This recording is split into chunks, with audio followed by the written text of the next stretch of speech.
of foreign policy failures and contradictions in the last few years, including of course the bombing of Libya, the desire to arm the rebels in Syria, has been the unnecessary provocation of Vladimir Putin.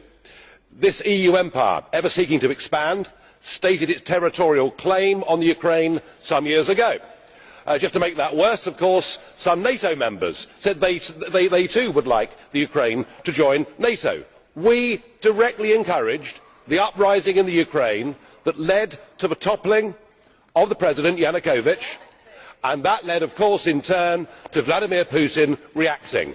And the moral of the story is, if you poke the Russian bear with a stick, don't be surprised when he reacts.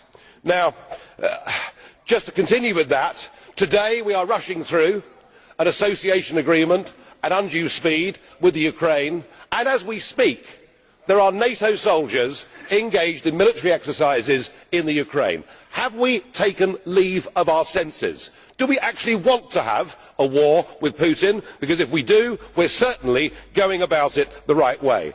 Perhaps we ought to recognise that the West now faces the biggest threat and crisis to our way of life that we have seen for over 70 years.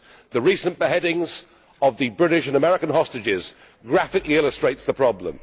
And of course we have our own citizens from our own countries engaged in that struggle too.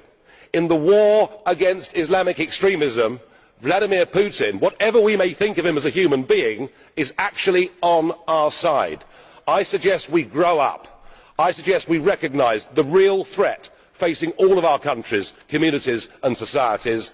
We stop playing war games in the Ukraine and we start to prepare a plan to help countries like Syria, like Iraq, like Kenya, like indeed Nigeria, to try and help them to deal with the real threat that faces us. Let's not go on provoking Putin whether we like him or not.